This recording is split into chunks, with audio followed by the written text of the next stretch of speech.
Hola, una alegría poder continuar con otro tema en esta ocasión y estaremos retomando la serie Estudios sobre la Divinidad. Como ustedes recordarán, hemos visto acerca de la importancia de conocer a Dios, hemos visto acerca de Dios el Padre, hemos visto acerca de Jesucristo, el Hijo de Dios, y vamos en esta ocasión a hacer un estudio de la palabra Espíritu en las Escrituras.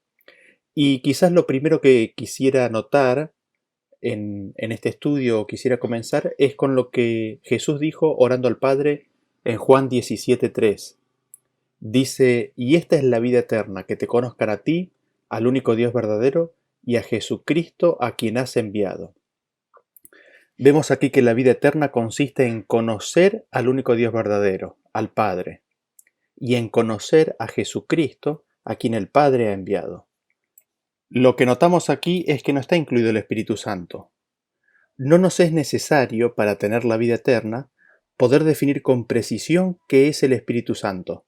De hecho, uno estudiando la Biblia encuentra que no hay un llamado a conocer al Espíritu Santo, con lo cual entendemos que no es conveniente tomar posiciones dogmáticas al respecto, especialmente en lo que hace referencia a lo que los otros creen, esto sin negar, sino tomando en cuenta e incluyendo en el estudio de la confesión lo que la Biblia enseña al respecto, ¿no?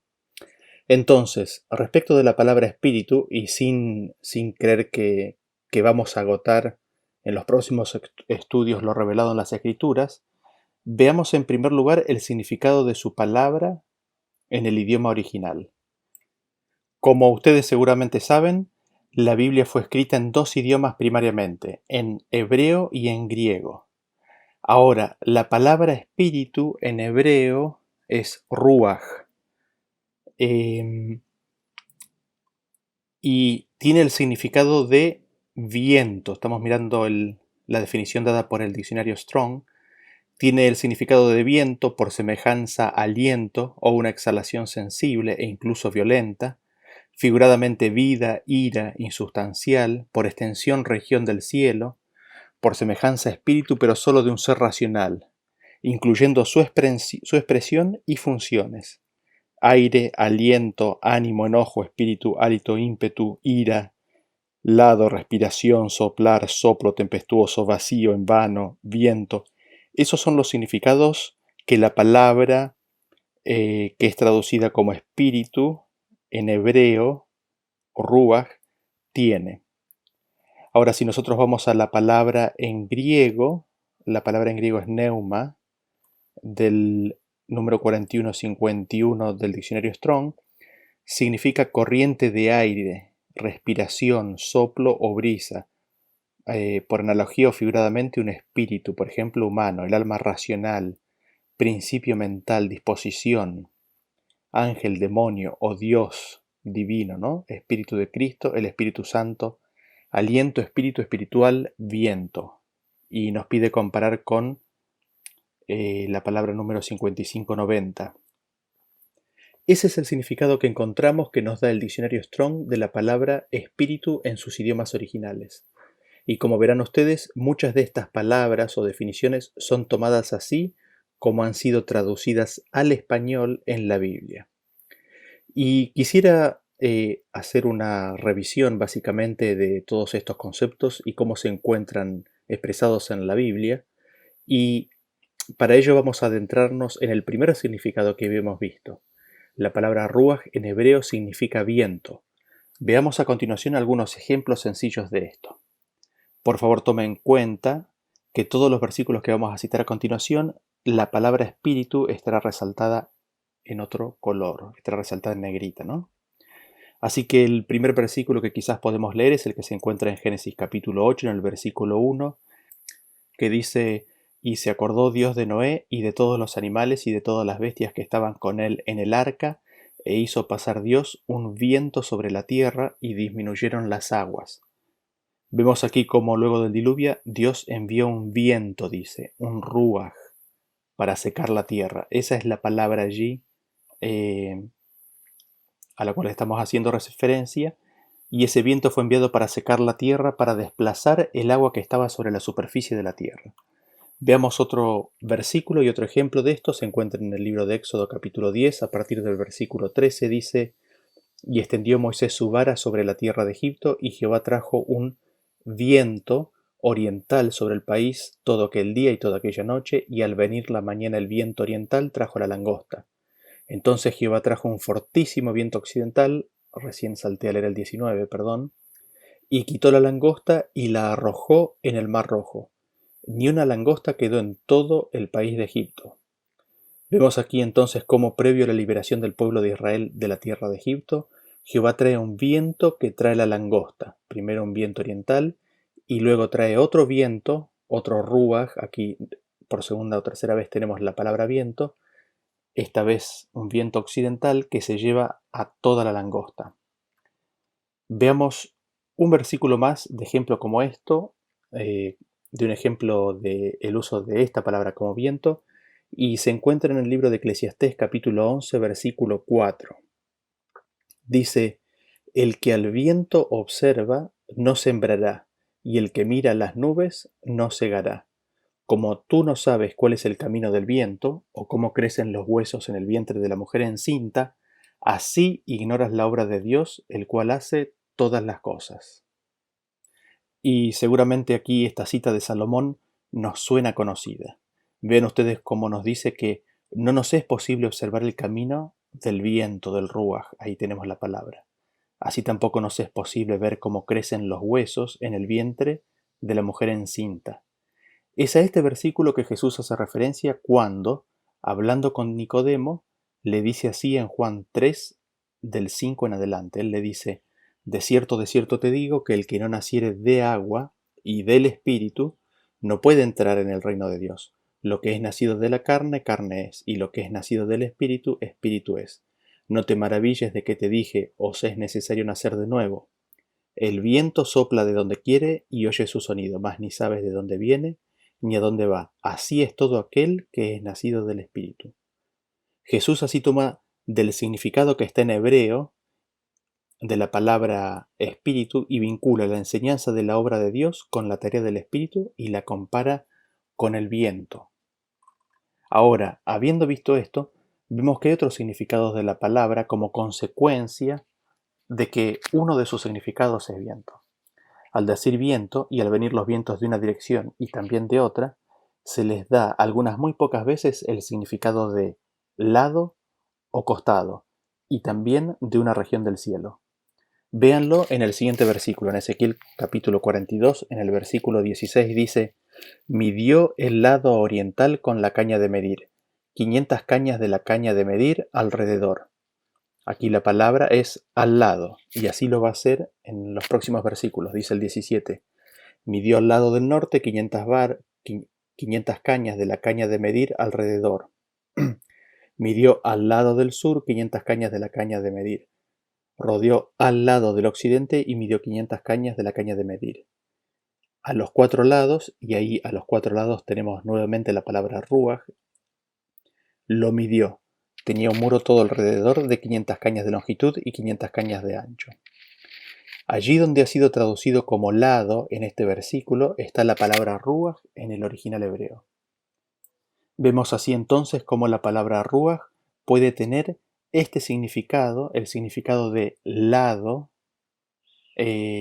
dado su primer significado de viento, ¿no? Ahora, dentro del concepto de viento, y ya acercándonos a otro concepto o definición adicional de la palabra ruaj o espíritu, encontramos el significado que tiene de aliento o el aire que sale de nuestra nariz como consecuencia natural del respirar o de que la vida esté en nosotros. Veamos lo que dice Salmos capítulo 33, el versículo 6 dice: por la palabra de Jehová fueron hechos los cielos y todo el ejército de ellos por el aliento de su boca. Aquí aliento es la palabra ruaj nuevamente, por el espíritu de su boca, por el aliento de su boca. La Biblia dice que por el espíritu, el viento, el aliento de la boca de Jehová, fueron hechos los ejércitos de los cielos. También vemos el mismo concepto en Eclesiastés, capítulo 3, versículo 19, dice: porque lo que le sucede a los hijos de los hombres y lo que sucede a las bestias, un mismo suceso es, Como mueren los unos, así mueren los otros. Y una misma respiración, aquí tenemos la palabra espíritu, tienen todos. No tiene más el hombre que la bestia, porque todo es vanidad. Así vemos que el versículo nos dice eh, que la palabra también tiene el significado de respiración, ¿no? El viento, el aliento que sale de la boca o de la nariz, ¿no? Ahora, habiendo visto el significado específico de viento, la palabra ruach como neuma, es decir, tanto en hebreo como griego, tiene el significado de hálito, ¿no? De respiración o de hálito, y con ello trae consigo el significado o la implicancia de la vida. Vuelvo a repetir entonces, como consecuencia de estar o de ser usada la palabra con un sentido de respiración o de hálito, implica o trae en sí mismo el significado o la implicancia de vida. Y para ello veamos los siguientes versículos. En Job, el capítulo 7, versículo 7 dice: Acuérdate que mi vida es un soplo y que mis ojos no volverán a ver el bien. Aquí Job nos dice que la vida es un soplo, que la vida es espíritu. Vemos en Salmo 104, 29 que dice: Escondes tu rostro, se turban. Les quitas el hálito, dejan de ser y vuelven al polvo. Envías tu espíritu, son creados y renuevas la faz de la tierra. Cuando el ser humano pierde el espíritu, cuando al ser humano le es quitado el hálito o el espíritu, entonces deja de ser. Cuando el ser humano recibe el espíritu que proviene de Dios, son creados. En este sentido, la Biblia es bastante clara y vincula la entrega por parte del hombre o el dar el espíritu como el dejar de ser, con el fin de la existencia. En Salmo 146:4 dice: Pues sale su aliento y vuelve a la tierra, en ese mismo día perecen sus pensamientos. Y en Eclesiastés 12:7 dice: Y el polvo vuelve a la tierra como era, y el espíritu vuelve a Dios que lo dio. Vemos así como en estos versículos el salir del espíritu, el dejar el aliento, o el que el aliento salga, implica la muerte, implica el fin de los pensamientos. Y vemos que es Dios el que dio ese aliento, ese espíritu de vida, esa vida, ¿no? Y ese aliento, esa vida, sin conciencia de existencia, sin pensamiento, ese espíritu, vuelve a Dios. Hay un versículo más que me gustaría agregar, que es interesante, que es el que se encuentra en Eclesiastés capítulo 8, versículo 8, dice: No hay hombre que tenga potestad sobre el espíritu para retener el espíritu, ni potestad sobre el día de la muerte, y no valen armas en tal guerra, ni la impiedad librará al que la posee.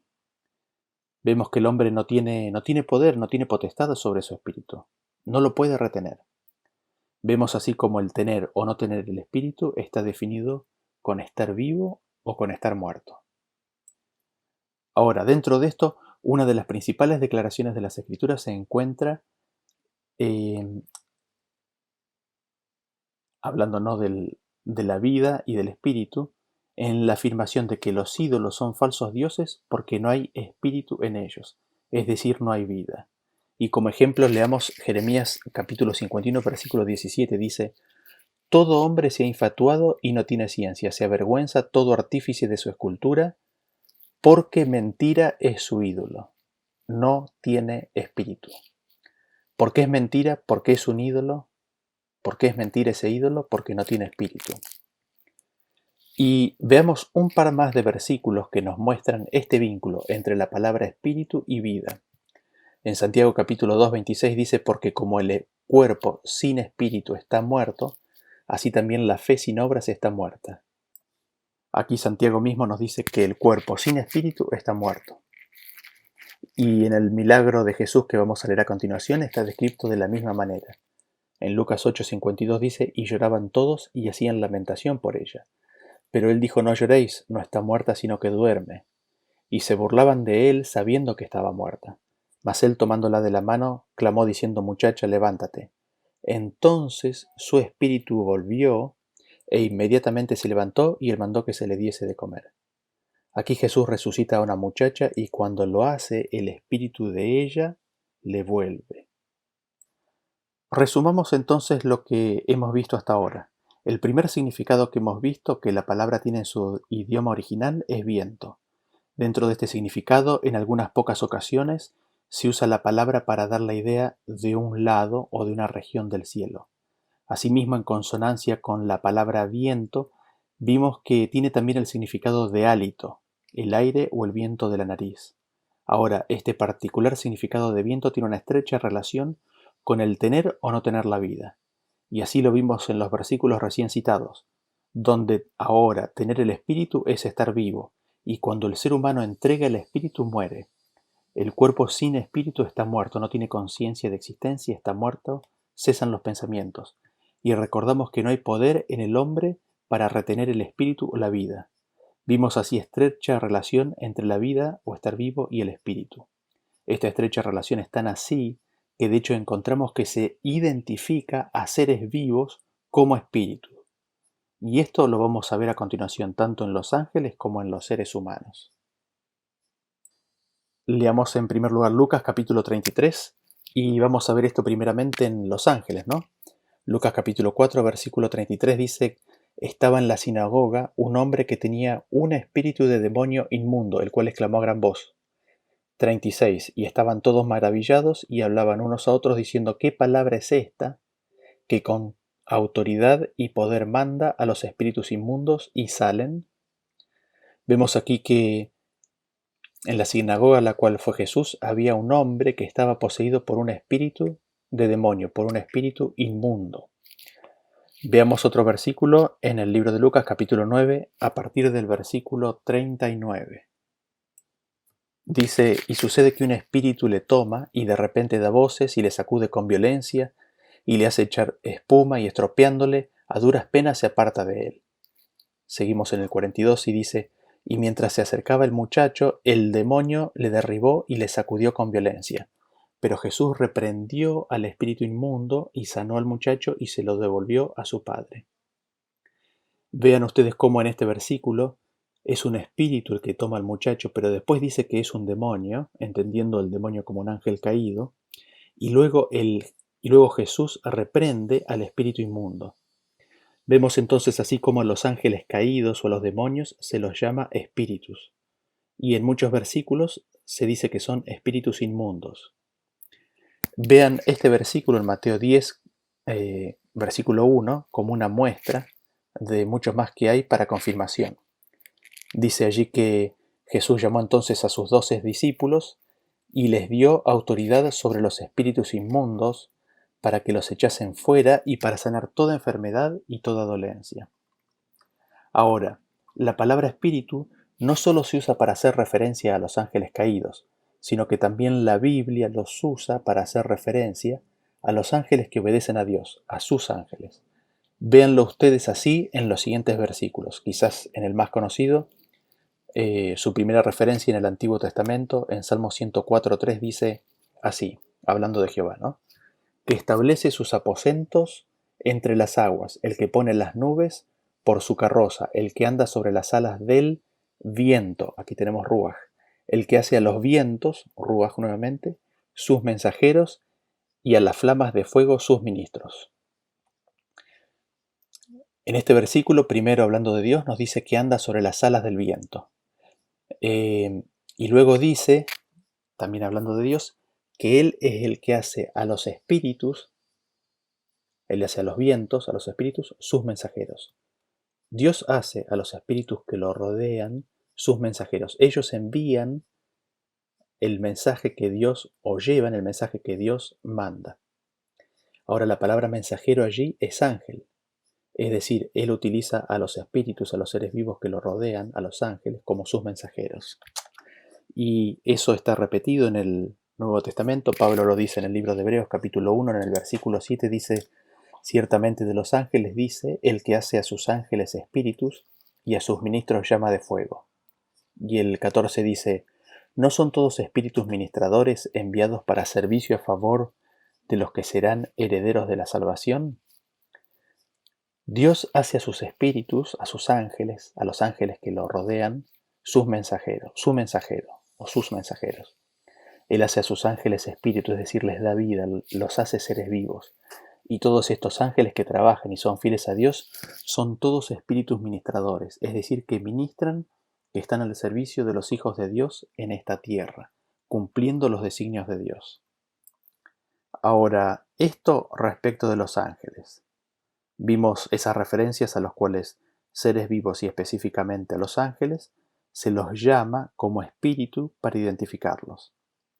Ahora, sabemos que Dios es el que creó todas las cosas y entre ellos Él creó, entre esas cosas que Él creó la vida por medio de Jesús, porque a Jesús se lo declara como autor de la vida. Ahora vean cómo la Biblia declara o formula esto en forma particular hablando de los seres humanos. En Números capítulo 27, el versículo 16 dice: Ponga Jehová, Dios de los espíritus de toda carne, un varón sobre la congregación. Está el pedido ¿no es cierto? Vemos así como Dios es presentado como el Dios de los espíritus de toda carne. Él es el que da espíritu a toda carne, ¿no? Es el que da vida a toda carne. En Isaías 42:5 dice: Así dice Jehová Dios, creador de los cielos y el que los despliega, el que extiende la tierra y sus productos, el que da aliento al pueblo que mora sobre ella y espíritu a los que por ella andan. Y Zacarías lo presenta así en capítulo 12, versículo 1, dice: Profecía de la palabra de Jehová acerca de Israel, Jehová, que extiende los cielos y funda la tierra y forma el espíritu del hombre dentro de él, ha dicho. Y continúa el versículo. Vemos así que es Dios el que da aliento al pueblo, es Dios el que da espíritu a los que habitan la tierra, y es Dios el que forma el espíritu dentro del hombre. Y vemos esto una vez más en el Nuevo Testamento, en Hebreos capítulo 12, el versículo 9 dice: Por otra parte, tuvimos a nuestros padres terrenales que nos disciplinaban y los venerábamos. ¿Por qué no obedeceremos mucho mejor al Padre de los espíritus y viviremos? Así se nos presenta a Dios como al Padre de los espíritus, al Padre de los vivientes, ¿no? Al Padre de aquellos que tienen espíritu. Es Él el que les dio vida, el espíritu de vida. Vemos entonces que el ser humano tiene espíritu. Recordarán ustedes lo que dijo Job en el capítulo 7, versículo 7, que dijo: Acuérdate que mi vida es un soplo. La vida es un espíritu, es un soplo, es un hálito. Y nuevamente dice en el capítulo 32, versículo 8, ciertamente espíritu hay en el hombre, y el soplo del Omnipotente le hace que entienda. Ahora, este espíritu que está en el hombre, lo vemos con ciertas características particulares. Quizás lo primero que quisiéramos destacar es la naturaleza enferma por el pecado del espíritu del hombre. Vean los siguientes versículos para ello. Empezamos con Ezequiel capítulo 18 a partir del versículo 31. Dice: Echad de vosotros todas vuestras transgresiones con que habéis pecado y haceos un corazón nuevo y un espíritu nuevo. ¿Por qué moriréis, casa de Israel? Vemos cómo la condición de Israel en este versículo, y en realidad de la humanidad toda, es de un corazón y un espíritu corrompido que lleva al ser humano a las transgresiones y al pecado.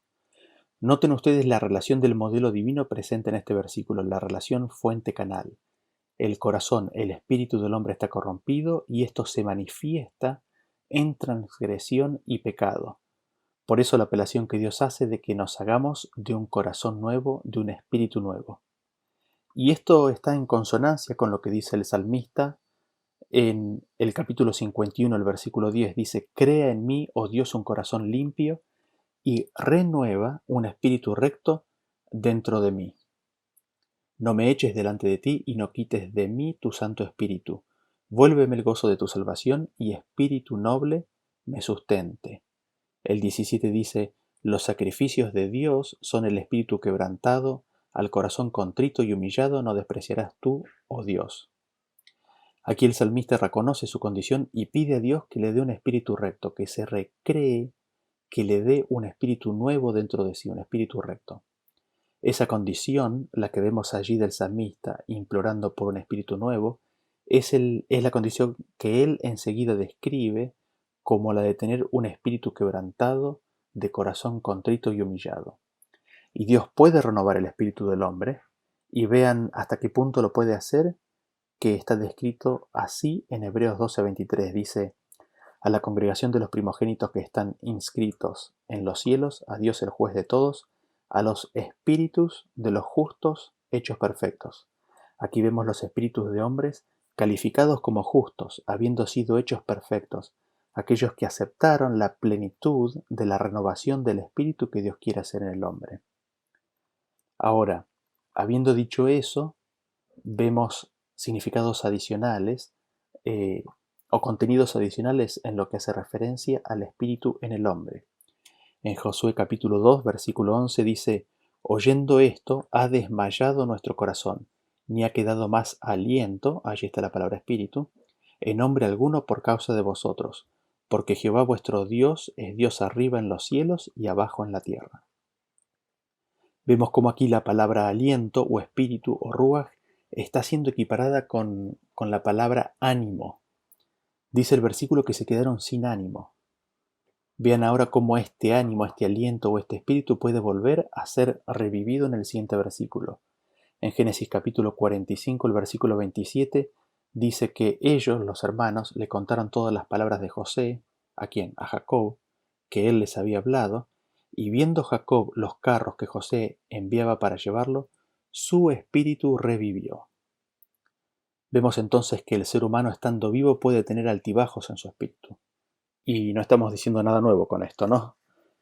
Así que, adicionalmente, hablando del espíritu del hombre, vemos que el espíritu del hombre tiene características personales, es decir, está siendo identificado con la persona misma.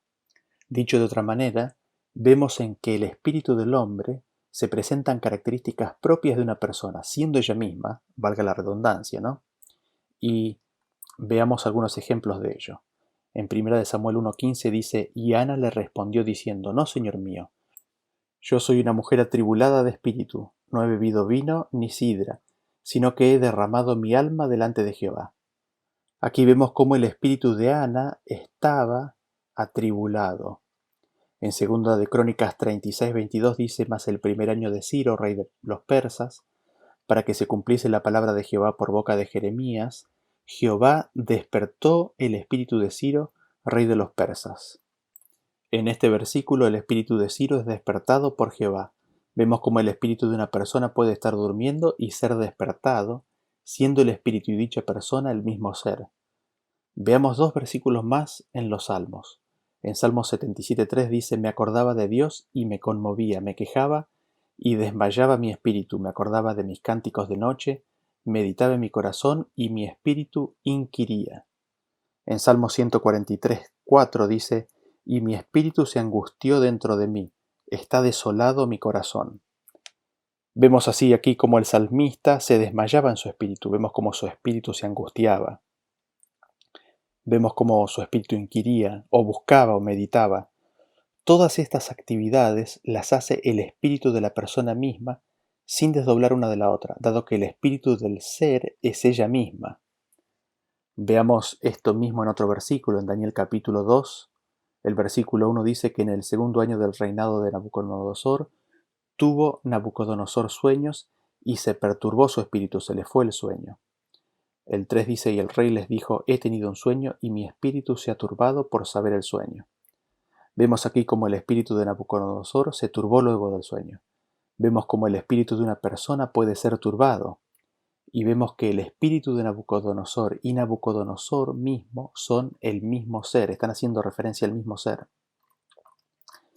Ahora veamos a dos versículos en los cuales vemos al espíritu de Jesús en su humanidad con características personales. En Marcos capítulo 8, el versículo 12 dice: y gimiendo en su espíritu dijo: ¿por qué pide señal esta generación? De cierto os digo que no se dará señal a esta generación. En Juan 13:21 dice: y habiendo dicho Jesús esto, se conmovió en espíritu y declaró y dijo: de cierto os digo que uno de vosotros me va a entregar. Vemos aquí cómo el espíritu de Jesús gimió, cómo su espíritu se conmovió. Veamos ahora la alabanza de María, la madre de Jesús, y cómo el espíritu de ella se regocijaba, se alegraba. En Lucas 1:47 dice: y mi espíritu se regocija en Dios mi Salvador. Y veamos un versículo más en este tenor de Pablo en Primera de Corintios, capítulo 5. Dice: ciertamente yo, como ausente en cuerpo, pero presente en espíritu, ya como presente he juzgado al que tal cosa ha hecho. En el nombre de nuestro Señor Jesucristo, reunidos vosotros y mi espíritu con el poder de nuestro Señor Jesucristo, el tal sea entregado a Satanás para destrucción de la carne, a fin de que el espíritu sea salvo en el día del Señor. Vean ustedes cómo Pablo, estando ausente en cuerpo, presente en espíritu, había juzgado lo que él estaba mencionando en la carta. Y él, como todo ser humano, pudiendo estar en espíritu, es decir, mentalmente, en el corazón, también por medio de esa epístola, al darle su parecer, su pensamiento, las reflexiones de su espíritu. Sin embargo, a pesar de él estar presente en espíritu en esa reunión, él, por su espíritu, no iba a poder escuchar ni tomar conocimiento al instante de lo que ocurría en esa reunión.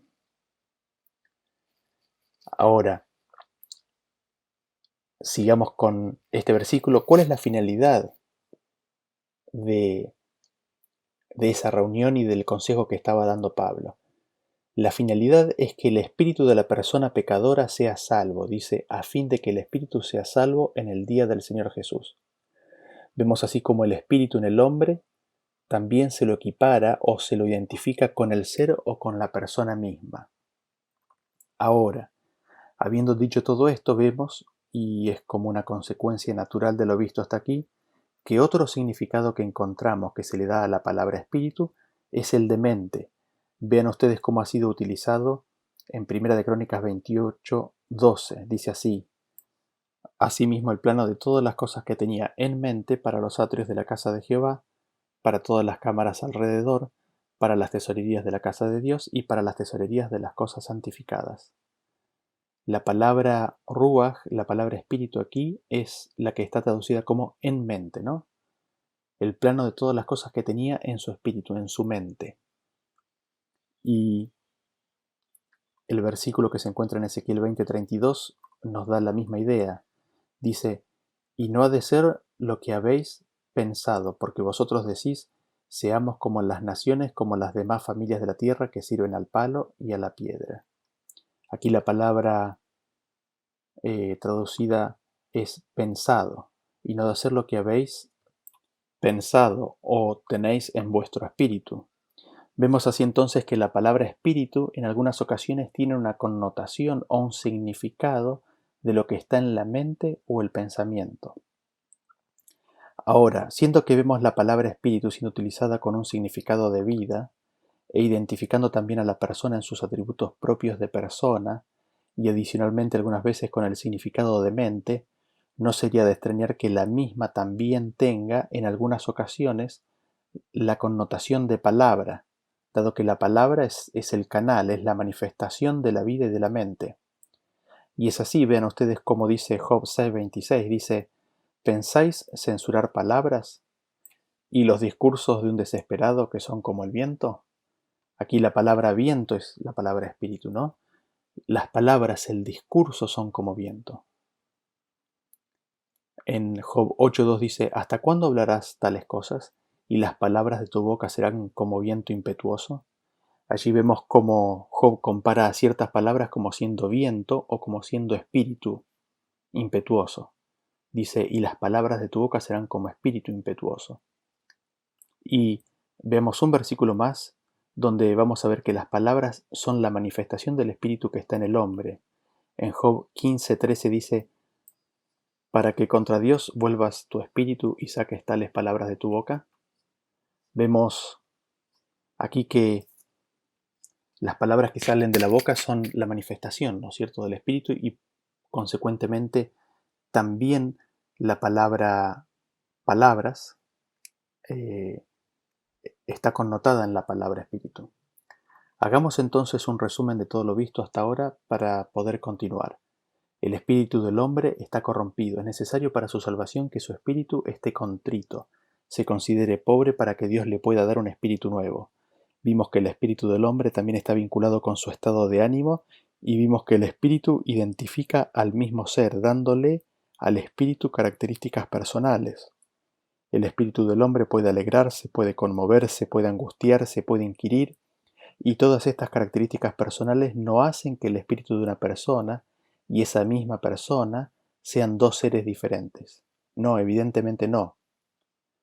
Vimos también que dentro de esta identificación del espíritu en el ser humano, la palabra espíritu se la usa en el sentido del pensamiento o la mente y consecuentemente también con las palabras que esa persona dice. Ahora, habiendo dicho todo esto, ¿qué es lo que encontramos en la Biblia respecto de Dios? ¿Qué dice la Biblia respecto de Dios y del espíritu? Ustedes recordarán que habíamos visto que Dios es el Dios de los espíritus, es decir, es el Dios de todos los seres vivientes y que Dios también es presentado como el Padre de los espíritus. Veamos ahora lo que dice Malaquías capítulo 2, a partir del versículo 15, en el contexto de la fidelidad en el matrimonio. Dice así: ¿No hizo el uno habiendo en él abundancia de espíritu? ¿Y por qué uno? Porque buscaba una descendencia para Dios. Guardaos pues en vuestro espíritu y no seáis desleales para con la mujer de vuestra juventud. Ven ustedes que Dios nos manda a que nos guardemos en nuestro espíritu de ser desleales. Pero lo que me interesa es cómo se lo presenta a Dios. Hablando del acto creador de Dios en hacer uno al hombre y a la mujer, una sola carne, lo contrapone con el hecho de que en Dios hay abundancia de espíritu. ¿Y por qué hizo uno al hombre y la mujer? Porque en ellos buscaba una descendencia para Dios, y allí justamente está la abundancia de espíritu que se habla en él, en su generosidad de dar vida. Ahora miren cómo se nos presenta al Padre en el libro de Juan capítulo 4, el versículo 23. Jesús le dice a la mujer que estaba allí en el pozo: Mas la hora viene y ahora es cuando los verdaderos adoradores adorarán al Padre en espíritu y en verdad, porque también el Padre tales adoradores busca que le adoren. Dios es espíritu, y los que le adoran, en espíritu y en verdad es necesario que adoren. Vean cómo se conjugan los distintos significados en este versículo. La apelación es que los adoradores adoren al Padre en espíritu y en verdad. Y en este tenor nos afirma que Dios, hablando del Padre, es espíritu. Él es espíritu, Él es el Padre de los espíritus, es el dador de los espíritus y Él en sí mismo es espíritu. ¿Y cómo es esto así? Vean ustedes lo que nos dice Pablo en el libro de 1 de Corintios capítulo 2, el versículo 10. Dice: Pero Dios nos las reveló a nosotros por el Espíritu, porque el Espíritu todo lo escudriña aún lo profundo de Dios. Porque ¿quién de los hombres sabe las cosas del hombre sino el Espíritu del hombre que está en él? Así tampoco nadie conoció las cosas de Dios sino el Espíritu de Dios. Y nosotros no hemos recibido el Espíritu del mundo, sino el Espíritu que proviene de Dios, para que sepamos lo que Dios nos ha concedido. ¿Qué es lo que nos está diciendo este versículo? Está comparando el espíritu del hombre con el espíritu de Dios, y nos dice que es el espíritu del hombre el que conoce las cosas del hombre. Es el espíritu que está en el hombre el que escudriña y conoce las cosas de ese hombre y las puede dar a conocer. Así también con Dios, es el espíritu de Dios el que escudriña lo profundo de Dios y conoce las cosas de Dios, y es por medio del espíritu de Dios que Él nos las da a conocer. Vemos consecuentemente entonces que Dios es espíritu y tiene un espíritu, como el hombre, que escudriña las cosas y las da a conocer o las revela. Esto lo vemos claramente revelado en varios versículos. El primero que podemos ver es el que se encuentra en Mateo 10:20. Dice: Porque no sois vosotros los que habláis, sino el Espíritu de vuestro Padre que habla en vosotros. Y es el Espíritu del Padre el que hablará en nosotros. Es Él el que dará a conocer las cosas de Dios. Esto lo vemos explicado en otro versículo, en Marcos 13:11, dice: Pero cuando os trajeren para entregaros, no os preocupéis por lo que habéis de decir, ni lo penséis, sino lo que os fuere dado en aquella hora, eso hablad, porque no sois vosotros los que habláis, sino el Espíritu Santo. Vemos así como el Espíritu Santo o el Espíritu del Padre es el Espíritu Santo. Y en la Biblia encontramos muchas referencias tanto al Espíritu de Dios, como al Espíritu de Jehová, como al Espíritu del Señor. Y veamos algunos ejemplos de esto. El primero lo encontramos en Génesis capítulo 1, versículo 1, que dice: En el principio creó Dios los cielos y la tierra estaba desordenada y vacía, y las tinieblas estaban sobre la faz del abismo, y el Espíritu de Dios se movía sobre la faz de las aguas. Allí mismo, al principio mismo de las Escrituras, vemos que es el Espíritu de Dios, del Dios que creó los cielos y la tierra, el Espíritu propio de Dios, el Espíritu de Dios, el que se movía sobre la faz de las aguas. Avanzamos un poquito más en el tiempo, poco antes del diluvio. En Génesis 6.3 dice que Jehová dijo: No contenderá mi espíritu con el hombre para siempre.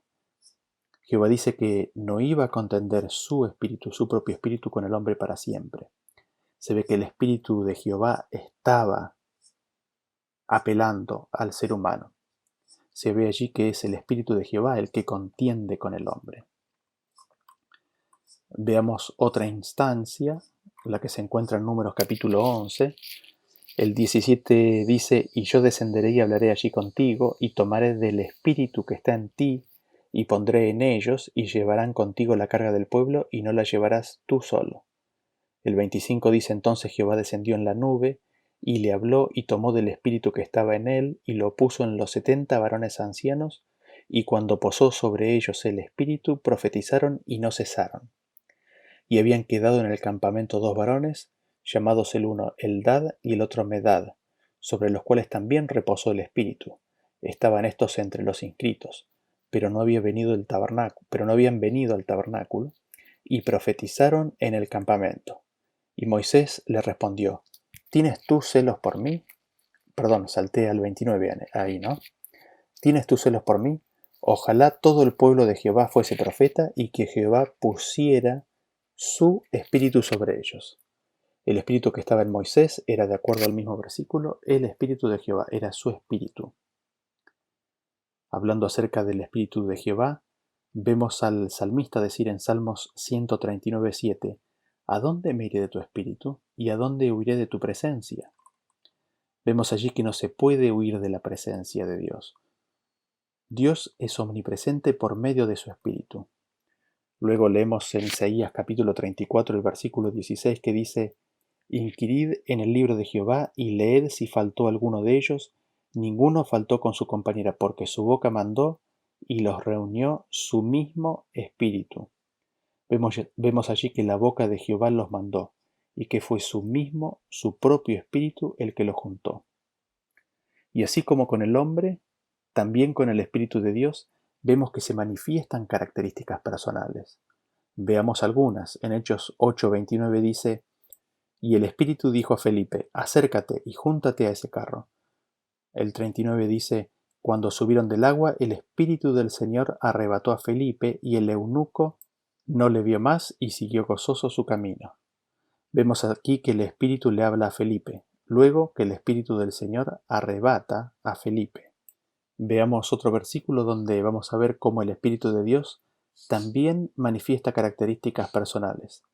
En Romanos 8:16 dice: El Espíritu mismo da testimonio a nuestro espíritu de que somos hijos de Dios. Y el 26 dice: Y de igual manera el Espíritu nos ayuda en nuestra debilidad, pues qué hemos de pedir como conviene no lo sabemos, pero el Espíritu mismo intercede por nosotros con gemidos indecibles. Vemos aquí como en este versículo el Espíritu da testimonio a nuestro espíritu, nos ayuda en nuestra debilidad e intercede por nosotros con gemidos indecibles. Todas estas características personales. Ahora, habiendo dicho todo esto respecto del Espíritu Santo de Dios, podemos ver en las Escrituras mismas cómo ellas mismas identifican al Espíritu con Jehová mismo, o como siendo el mismo Espíritu de Jehová. Veámoslo a esto en dos ejemplos bien claros.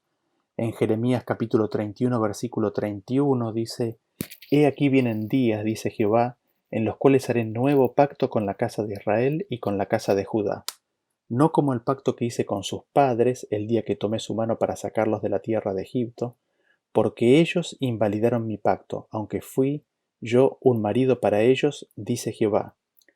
Pero este es el pacto que haré con la casa de Israel después de aquellos días, dice Jehová. Daré mi ley en su mente y la escribiré en su corazón, y yo seré a ellos por Dios, y ellos me serán por pueblo.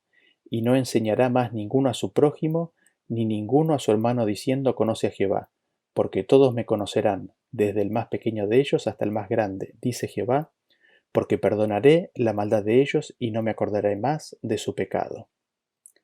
Ahora, si nosotros buscamos la interpretación de este versículo en el resto de las Escrituras, en particular en el tema en el cual estamos estudiando, encontramos lo siguiente en Juan 6:45. Jesús dice así: escrito están los profetas, y serán todos enseñados por Dios. Aquí Jesús está citando el versículo de Jeremías, ¿no es cierto? Sigue diciendo Jesús en el versículo: así que todo aquel que oyó al Padre y aprendió de él, viene a mí. Vemos así que el Jehová al cual se hace referencia en el versículo que leímos en el capítulo 31, versículo 31, es el Padre. Este versículo de Jeremías está haciendo una referencia directa al Padre, ¿no? Y de cómo Él iba a hacer un pacto nuevo e iba a escribir su ley en sus mentes y en sus corazones. Ahora, veamos ahora cómo se referencia a este mismo Jehová en el siguiente versículo. En Hebreos capítulo 10, versículo 15. Esto ahora escrito por Pablo, dice: y nos atestigua lo mismo el Espíritu Santo, porque después de haber dicho, este es el pacto que haré con ellos después de aquellos días, dice el Señor, pondré mis leyes en sus corazones y en sus mentes las escribiré, y añade, y nunca más me acordaré de sus pecados y transgresiones. Vemos aquí que Jehová, el Señor, es interpretado e identificado como Espíritu Santo o como el Espíritu Santo por Pablo. ¿Cómo?